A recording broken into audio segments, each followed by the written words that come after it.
This is a summary of part 2 of the Purple Hibiscus. Now, it's kind of hard to call this a part 2, mainly because the middle chapter, speaking of our spirits, is the longest chapter and is the bulk of the book. The rest of the parts that I'll be summing today, the pieces of God and a different silence, are the end part of the book and kind of the shorter parts, the little ham slices of the book. So this one will be a little bit short. Now we're gonna have to talk about struggling with silence. I already told you last time about Cambilla being beaten, well, almost to death, and forcing her to be hospitalized, and her father himself going ahead and realizing that he may have gone a little too far, but is still unwilling to go ahead and say that what he's done is unjust and wrong, and that this was all in the name of God, and that she deserved all that happened towards her. So this has become a little bit oppressive, and he himself might be realizing, having this internal conflict within himself, that he might be going a little too far. But always remind yourself that this is for the greater faith, that this is for the greater good. And Cambilla and Jaja are finally realizing that maybe their papa are not the best, but they still try to strive to become his pleased children.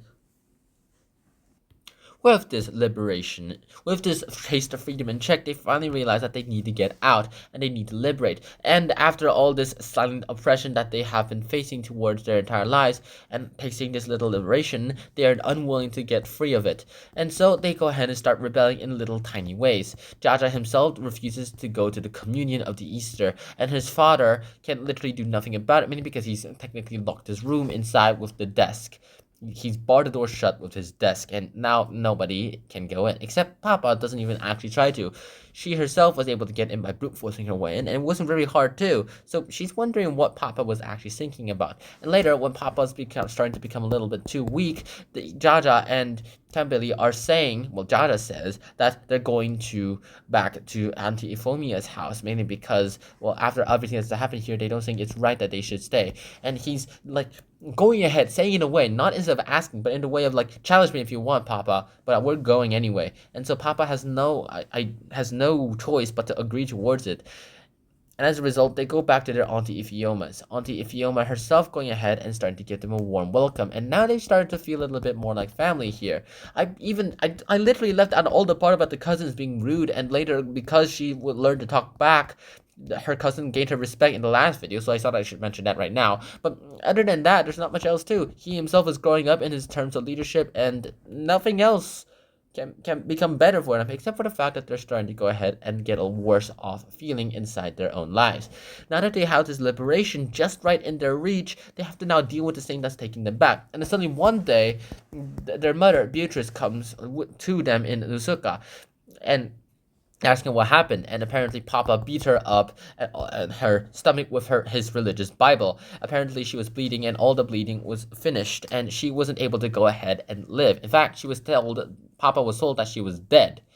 But she somehow managed to survive all this, and she didn't tell Papa yet, but she came here to Nusuka all the way by herself, calling a taxi and borrowing money from her servants to be with her children and be away from Papa. They all realize that this is not the life that they should have. This is the oppressive kind of controlling life that the Nigerian government are on towards the Nigerian people. And if they wished to become a part of, well, the entire world, and to become people in their own right, and to grow in to their own self lives, to go ahead and decide everything that they're doing, they had to do it right.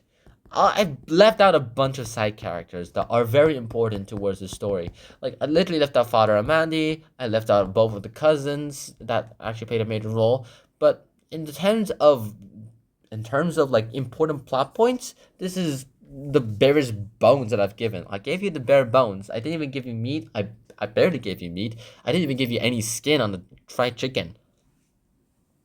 But with that, let's continue our story. So with all this liberation and things happening, we finally realize that Mama has realized that this is starting to go a little too far.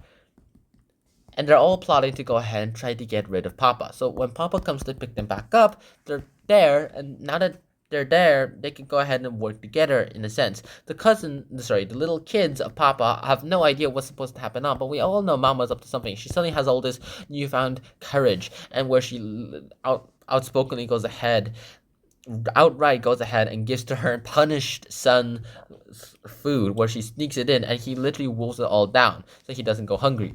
He was a papa specifically told him that he has to fast as a punishment. And with all these deaths, and if Miss Auntie Infioma finally getting her American visa, could go ahead and go abroad to work in America, mainly because she was fired at the University of Nigeria, she was able to get into this world of life. She was able to get into this world where she could be free, she could still do stuff, and keep her children safe. And so, Papa died. The autopsy said that he was poisoned. And Mama revealed that she was the one who poisoned him, saying that she was going to free his family from the oppressive tyranny that this has worked.